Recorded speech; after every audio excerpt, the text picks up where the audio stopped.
आज हम neutron stars के बारे में पढ़ेंगे। तो सबसे पहले बात की जाए कि न्यूट्रॉन स्टार्स होते क्या हैं, तो neutron stars are the remains of the cores of massive stars in which nuclear fusion has stopped. यानी कि आपके पास जो न्यूट्रॉन स्टार्स हैं ये बकाया जात होती है हमारे पास उन मैसिव यानी कि ऐसे स्टार्स की जिनका मैस बहुत ज़्यादा हो, जब उनके अंदर जो न्यूक्लियर फ्यूजन का प्रोसेस है वो स्टॉप होना हो जाए। और न्यूक्लियर फ्यूजन का स्टॉप हो जाने का मतलब यहाँ पर यह है कि आपके पास उसमें जो छोटे छोटे पार्टिकल्स हैं वो मिलकर आपके पास बड़े पार्टिकल्स नहीं बनाते, और उस वजह से क्या हो रहा है कि आपके पास ना हीट रिलीज हो रही होती है ना लाइट आपके पास रिलीज होती है। जब न्यूक्लियर फ्यूजन स्टॉप हो जाए तो आपके पास इस न्यूट्रॉन की स्टार की जो पहली मिसाल हमारे सामने है, जो मैग्नेटार एक न्यूट्रॉन स्टार है, जो कि आप इस तस्वीर में देख सकते हैं। तो ऐसे न्यूट्रॉन स्टार्स जो कि अभी नए नए बने होते हैं उनको हम क्या कहते हैं, हॉट न्यूट्रॉन स्टार्स, जो कि मैं यहाँ पे लिख भी सकता हूँ कि newly form neutron stars are known as hot neutron star. अभी न्यूट्रॉन स्टार्स बनते कैसे, मैंने आपको बताया कि जब आपके पास एक स्टार के अंदर जिसका मैस बहुत ज़्यादा हो, उसके अंदर जो न्यूक्लियर फ्यूजन का प्रोसेस है वो रुक जाए, तो आपके पास क्या होता है कि न्यूट्रॉन स्टार्स बनते हैं। तो चूंकि हमारे पास ये जो न्यूट्रॉन स्टार्स हैं ये आपके पास एक्सट्रीम कंडीशंस के अंदर बनते हैं, जहां पर आपके पास प्रेशर और टेम्परेचर बहुत ज़्यादा होता है, तो इस वजह से आपके पास ये जो न्यूट्रॉन स्टार्स होते हैं इनकी जो डेंसिटी है वो बहुत ज़्यादा होती है।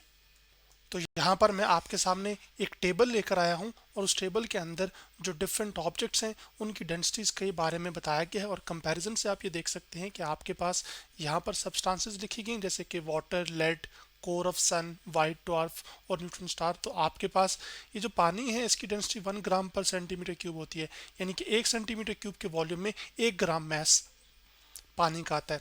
जबकि इसके बनस्पत अगर आप देखें न्यूट्रॉन स्टार का, तो उसकी कितनी है, वो आपके पास 1 सेंटीमीटर क्यूब के वॉल्यूम में आपके पास 10⁻15 ग्राम जो है वो मैस आता है। तो आपके पास जब एक छोटी सी जगह में बहुत ज़्यादा मैस समा जाए, तो इसका मतलब ये है कि उसकी डेंसिटी क्या है, वो ज़्यादा है, क्योंकि डेंसिटी हम कहते हैं कि कोई चीज़ कितनी पैक्ड है। तो जो न्यूट्रॉन स्टार्स होते हैं ये हमारे पास हाईली डेंस होते हैं, यानी कि डेंसिटी बहुत ज़्यादा होती है। यहाँ पर ये ग्राम के अंदर बताया गया, जबकि इस टेबल के अंदर या इस लाइन के अंदर यहाँ पर आपके पास ये कॉलम के अंदर ये जो डेंसिटीज़ हैं ये सेंटीमीटर क्यूब का जो यूनिट है उसको मीटर क्यूब में कन्वर्ट किया गया हुआ है, और ग्राम को आपके पास किलोग्राम के अंदर। तो आपके पास न्यूट्रॉन स्टार आपके पास अगर 1 मीटर क्यूब का वॉल्यूम हो, तो 1 मीटर क्यूब के वॉल्यूम के अंदर जो एक न्यूट्रॉन स्टार का मैस है वो 10⁻18 किलोग्राम होगा। अब बात की जाए कि आपके पास न्यूट्रॉन स्टार्स को आपके पास ये स्टार को न्यूट्रॉन स्टार का नाम क्यों दिया गया है, वो इस वजह से क्योंकि जो न्यूट्रॉन स्टार्स होते हैं इसमें ये असल में ये मिलकर बने होते हैं किससे, न्यूट्रॉन से। तो मैं फिर यहाँ पे लिख सकता हूँ कि आपके पास अगली खास बात जो है न्यूट्रॉन स्टार्स की वो ये है कि neutron stars are composed of neutrons, यानी कि ये न्यूट्रॉन से मिलकर बने होते हैं। जबकि जो न्यूट्रॉन्स हैं ये कहाँ पर पाए जाते हैं, आप ये जानते हैं कि आपके पास अगर आपने एक एटम का जो स्ट्रक्चर है उसको देखा हो, तो एक जो स्ट्रक्चर एटम का उसमें क्या होता है कि जो न्यूक्लियस होता है उसके अंदर प्रोटॉन और न्यूट्रॉन पाए जाते हैं, जबकि जो इलेक्ट्रॉन्स हैं वो न्यूक्लियस के इर्द गिर्द घूम रहे होते हैं, और आपके पास जिस पाथ में वो घूम रहे होते हैं उनको हम क्या कह रहे हैं भी, आपके पास शेल्स।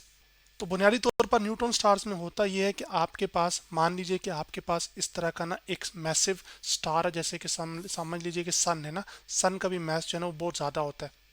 तो जब न्यूक्लियर फ्यूजन आपके पास इसके अंदर होना बंद हो जाएगी, तो होता यह है कि इसके जो पार्ट्स होते हैं ना, आउटर लेयर्स, ये इससे क्या होना शुरू हो जाती हैं, वो अलहदा होना शुरू हो जाती हैं।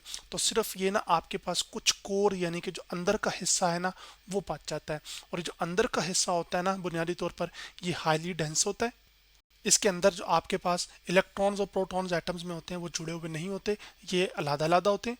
तो बुनियादी तौर पर होता यह है कि आपके पास प्रोटॉन और इलेक्ट्रॉन्स मिलकर क्या कर रहे होते हैं, आपके पास न्यूट्रॉन्स बनाते हैं, और आपके पास जो न्यूट्रॉन से मिलकर बनने वाला जो स्टार होता है जो कि आपके पास कहलाया जाता है फिर क्या, न्यूट्रॉन स्टार। अब यहाँ पर होता यह है कि क्योंकि कोर के अंदर ना आपके पास बहुत छोटी सी जगह में या बहुत थोड़ी सी जगह के अंदर बहुत ज़्यादा मैस समाया होता है, तो असल में क्या होता है कि आपके पास ये जो कोर होती है ना वो आपके पास ये जो अंदर वाला मैस होता है इसको क्या कर रही होती है, अपनी जानिब खींच रही होती है, क्योंकि मैं एक मैस दूसरे मैस को क्या करता है, जिस फोर्स के साथ अपनी तरफ खींचता है उस फोर्स को हम क्या कहते हैं, ग्रेविटेशनल फोर्स। तो यहाँ पर आपके पास जो कोर के ऊपर वाली लेयर है ना, ये वाली यानी कि कोर का जो अगर फॉर एग्जांपल ये पूरी एक कोर है, तो कोर में कुछ हिस्सा ये ऊपर वाला है, कुछ बिल्कुल सेंटर में है, तो आपके पास ये जो ऊपर वाला हिस्सा होगा ना ये क्या कर रहा होगा, ये इस अंदर वाले हिस्से के ऊपर फोर्स लगा रहा होगा। तो जब फोर्स एक एरिया पे लगती है तो उसको हम बुनियादी तौर पर क्या कहते हैं, प्रेशर। तो यहाँ पर जो फोर्स लग रही होगी वो असल में किस वजह से है, वो ग्रेविटेशनल फोर्स की वजह से है। तो आपके पास जो प्रेशर होगा ग्रेविटेशनल फोर्स की वजह से, उसको हम कहते हैं ग्रेविटेशनल प्रेशर। तो यहाँ पर लिख सकता हूँ मैं कि आपके पास the pressure exerted due to gravitational force is known as gravitational pressure. यहाँ पे इसके स्पेलिंग ठीक नहीं है, वो मैं कर देता हूँ आपके पास। यहाँ पे आपके पास आ जाएगा NaL, तो मैं वो पूरा मैंने लिख भी दिया है NaL यहाँ पर। तो आपके पास ये बात अब क्लियर है। अब आपके पास यहाँ पर इनसाइड जो है वो आपके पास क्या होता है कि ये जो है ना बाहर की जो लेयर्स है ना आपके पास, कोर की जो ऊपर ऊपर मतलब कोर का हिस्सा ही है ये लेयर्स, ठीक है। लेकिन ये बाहर वाली जो है ना ये असल में क्या कर रही होती है कि ये अंदर जो सेंटर पे होता है उस पर क्या लगा रही होती है, फोर्स लगा रही होती है। तो उसकी वजह से जो प्रेशर होता है वो ग्रेविटेशनल प्रेशर होता है। अब आपके पास चूंकि ये सारे का सारा हिस्सा किससे मिलकर बना हुआ है, न्यूट्रॉन से, तो ये जो न्यूट्रॉन्स हैं वो एक खास हद तक ही कंप्रेस हो पाएंगे ना, उससे ज़्यादा कंप्रेस नहीं हो पाएंगे। क्यों? क्योंकि जो न्यूट्रॉन्स हैं वो क्या करते हैं कि वो आपके पास जो पॉली एक्सक्लूजन प्रिंसिपल है उसको फॉलो करते हैं। और पॉली एक्सक्लूजन प्रिंसिपल्स क्या कहता है कि आपके पास कोई भी दो न्यूट्रॉन्स या कोई भी दो इलेक्ट्रॉन्स, जिनको हम फर्मियॉन्स भी कहते हैं, जिनकी स्पिन हाफ होती है, वो दो से ज़्यादा फर्मियॉन्स एक ही क्वांटम स्टेट के अंदर नहीं हो सकते। यानी कि अगर फॉर एग्जांपल आपके पास डिफरेंट एनर्जी लेवल्स है ना, फॉर एग्जांपल ये एक एनर्जी लेवल है, ये एक एनर्जी लेवल है, ये एक एनर्जी लेवल है। सबसे पहले एटम के अंदर जो इलेक्ट्रॉन्स है ना वो लोएस्ट एनर्जी लेवल को फिल करेंगे, तो उसमें एक स्टेट के अंदर दो इलेक्ट्रॉन्स ही आ सकते हैं। और उसमें भी ये है कि उनका जो एक क्वांटम नंबर है वो एक दूसरे से क्या होना चाहिए, वो मुख्तलिफ होना चाहिए। तो फिर ये जो न्यूट्रॉन्स हैं ये भी क्या करेंगे कि ये एक प्रेशर लगाएंगे, और उस प्रेशर को हम कहते हैं न्यूट्रॉन डीजेनरेसी प्रेशर। और जो न्यूट्रॉन डीजेनरेसी प्रेशर वो होता है pressure exerted by degenerate neutrons. और ये जो डीजेनरेट न्यूट्रॉन्स हम इनको क्यों कह रहे हैं, क्योंकि आपके पास ये न्यूट्रॉन्स क्या है, एक्सट्रीम कंडीशंस के अंदर मौजूद हैं, जहाँ पे आपके पास क्योंकि कोर के अंदर जो टेम्परेचर है ना और प्रेशर है वो बहुत ज़्यादा हाई होता है। उसके बावजूद ये क्या कर रहे होते हैं, पॉली एक्सक्लूजन प्रिंसिपल को फॉलो कर रहे होते हैं। तो ये जो डीजेनरेट न्यूट्रॉन्स होंगे ये क्या क्या चाहेंगे कि आपके पास जो एक स्टेट है उसके अंदर दो से ज़्यादा न्यूट्रॉन ना आए, फिर उसके बाद उससे ऊपर वाली में सेम इसी तरह से। तो आपके पास ये चीज़ की वजह से एक प्रेशर जनरेट होगा जो कि असल में आपके पास बाहर की तरफ होगा, जबकि आपके पास जो ग्रेविटेशनल प्रेशर था वो आपके पास किस तरफ होगा, वो इनवर्ड की तरफ होगा, यानी कि सेंटर की तरफ। तो ये एक दूसरे को बैलेंस करने की कोशिश करेंगे। जैसे ही आपके पास बैलेंस हो जाएगा तो यहाँ पर एक इक्विलिब्रियम अचीव हो जाएगा, और जब इक्विलिब्रियम अचीव हो जाएगा तो आपके पास एक स्टेबल न्यूट्रॉन स्टार क्या हो जाएगा, वो बन जाएगा। तो यहाँ पर जो न्यूट्रॉन डीजेनरेसी प्रेशर है वो न्यूट्रॉन्स को फर्दर और कंप्रेस नहीं होने देगा, यानी कि उनको और ज़्यादा कम स्पेस के अंदर ज़्यादा नंबर ऑफ न्यूट्रॉन्स को नहीं आने देगा, जितने मैक्सिमम आ सकते थे उतने आ चुके होंगे। उसके बाद वो रेजिस्टेंस दिखाएंगे, यानी कि रुकावट पैदा करेंगे कि वो और कंप्रेस ना हो। तो वो जो प्रेशर है वो असल में क्या है, न्यूट्रॉन डीजेनरेसी प्रेशर, और वो किस तरफ होगा, वो आउटपुट होगा।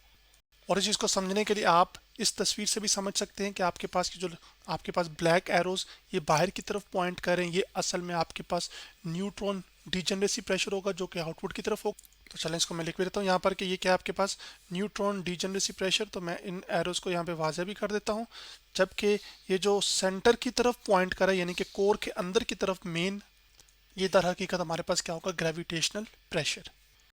तो आपके पास जब neutron degeneracy pressure gravitational pressure से बैलेंस हो जाए, या gravitational pressure neutron degeneracy pressure से बैलेंस हो जाए, तो उससे होगा ये कि आपके पास एक स्टेबल न्यूट्रॉन स्टार बनेगा।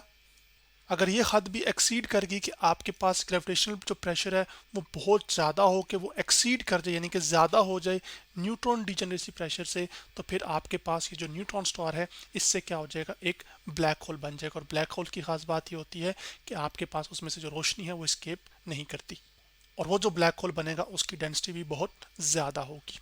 तो आज हमने क्या किया कि आपके पास न्यूट्रॉन स्टार्स के बारे में पढ़ा।